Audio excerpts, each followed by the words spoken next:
Hello my friends and welcome to the channel for another Escape from Tarkov video. In this one, I want to take a look at a selection of 5.56 weapons that you can set up for your early or mid-game raids using only level 1 and 2 traders, and the flea market which you'll have unlocked at level 15. 5.56 rifles are generally a bit more accurate than the AKs that you have access to at this level, and they run better with a suppressor than most AKs as well. The trade-off is that they're generally a little bit more expensive, and the best ammo that you can buy at this level is 5.56 FMJ, which is unlocked after you complete Peacekeeper's Tiger Safari quest. However, you can craft SOST rounds at the workbench for pretty cheap, which are fairly decent rounds as well. And in this patch, you can actually find 50 and 100 round boxes of good ammo like 56A1 and 55A1 on several maps. So if you keep your eye out for those, you can actually net yourself some great ammo for these setups. To start this off, let's begin with the AUG. Last wipe, this was easily one of the best weapons in the entire game.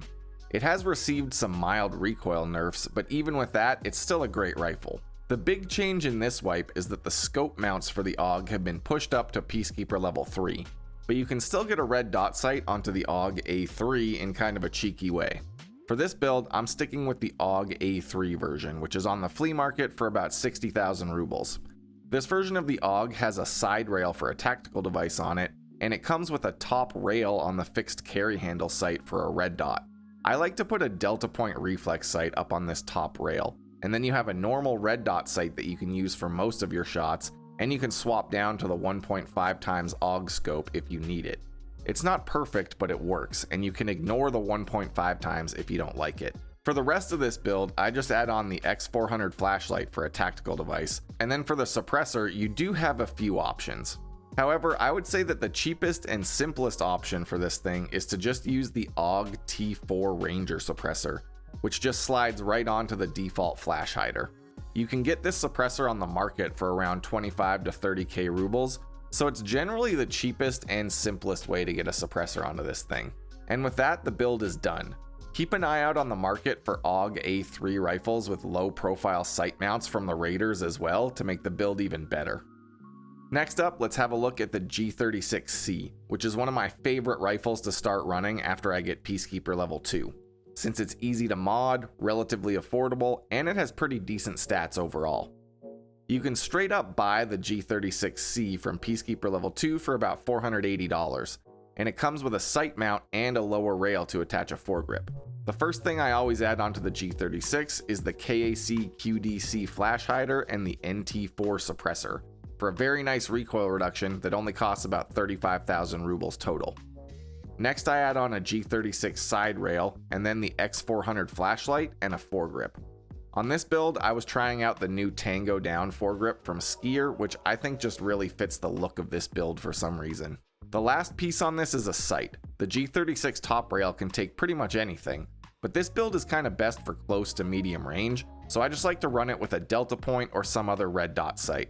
I also like to take off the iron sights just to get a cleaner sight picture on this thing. For build number 3, we've got the Scar L. In Tarkov, the Scar is a pretty reliable, easy to build setup that can be tailored to whatever you need, from being a short CQB build to a full-length setup with a scope for taking long shots.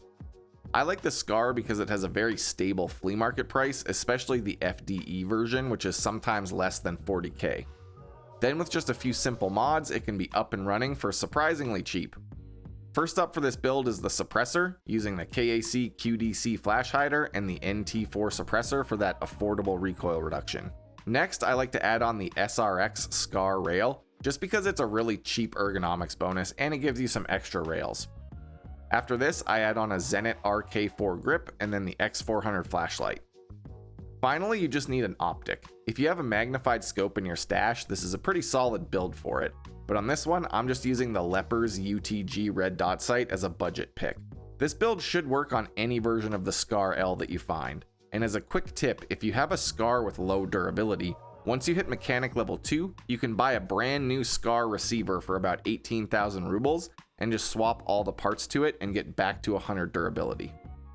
Now, of course, if I mention the Scar, I also have to take a look at the 5.56 MDR, which in Tarkov terms is kind of the hotter sister of the Scar L. The two rifles are nearly identical in terms of fire rate, accuracy, recoil, and attachments, but the MDR generally ends up with much better ergonomics, and it's smaller overall because it's a bullpup rifle. The trade-off here is that the rifle itself is more expensive, but since you don't need many attachments, it's still pretty reasonable to buy up. The first addition I make is to add the KAC QDC flash hider and the NT4 suppressor onto this thing. You might get tired of hearing me bring this one up, but it really is the best option 5.56 has at these levels, almost without challenge. Next, I like to add on the Daniel Defense M-Lock foregrip to the MDR handguard, as well as an additional M-Lock rail and an X400 flashlight. After that, the only other attachment needed is a sight, and this is really up to preference. The MDR works well with almost anything, and it's accurate enough for long-range shots. Finally, since we're talking about 5.56 rifles, obviously we need to touch on the M4A1. This rifle is easily my favorite 5.56 rifle, and honestly, my favorite gun in the game, period. While the M4 does have a ton of mod options at later levels, it's sort of limited to a few things at level 1 and 2 traders unless you want to spend a ton of money on the market.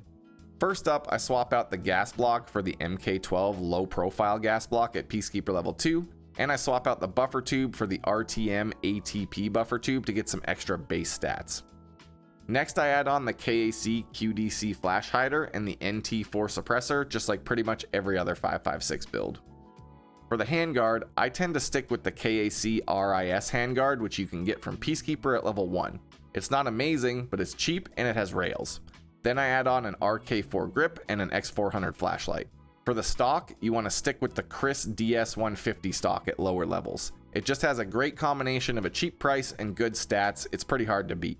Finally, I also swap out the pistol grip for the MIAD grip, which just has better ergonomic stats than the default one. Now, while this M4 build is pretty solid, my preferred way to make an M4 is actually using an ADAR as the base, which then converts to full auto. I just covered this in my previous video, so I'm not going to go into insane detail, but I'll explain it briefly here for you. Most of the parts are exactly the same, but the main difference is that you need to use the MOE SL mid-length M-Lock handguard from Skier level 2 because it fits the ADAR barrel. This means you can also swap out the foregrip for the Daniel Defense M-Lock grip for better ergonomics. The main thing to know with this build is that you can go to mechanic level 2 and buy the single slot M4A1 item for 20,000 rubles. Drop all the parts from this ADAR onto this M4A1 receiver, and now it's full auto. The ADAR is very cheap on the market as well, so this build is quite cost effective, and it really does make a better M4 than the regular one, so I recommend trying it out. Another underrated 5.56 setup that I almost forgot for this video is the AK-101, which lets you put 5.56 into an AK build. This one's actually quite good. The only trouble is that you might not be able to find the important muzzle adapter on the market at a good price all the time. And it's locked behind a gunsmith quest through mechanic, so it's also kind of tricky to get from him. This part is the CNC Warrior muzzle adapter, and it lets you put NATO suppressors onto the 101. With this part, you can attach the KAC flash hider and the suppressor, which boosts the recoil stats quite nicely. After this, you just make a basic level 2 trader's AK build. First, you add on the CAA RS47 handguard from Peacekeeper, and then slap on an RK4 grip and an X400 flashlight. Then you add the Bastion dust cover, and some kind of red dot sight or whatever scope you have in your stash. Next, I add on the Zenit PT lock adapter and a PT1 Classica stock. Finally, because you need mechanic level 2 to buy mags for this thing anyway, I also included the SAW pistol grip from mechanic as well. Not everyone loves the AK-101, but honestly, it's a great build and it's a unique way to run 5.56. And that basically covers it for my early game builds for most of the 5.56 rifles. I didn't include the HK416 because it's over 100k rubles just for the gun and there's not a lot of attachments at this level, but I think I covered almost all the bases for the other 5.56 setups. What's your favorite 5.56 build in Tarkov? Let me know in the comments, and feel free to critique any of these builds if you have suggestions. Thanks for checking out the video. I've got links to my Twitch channel in the description if you want to come check out some live Tarkov gameplay. And until next time, stay safe in Tarkov City, everyone.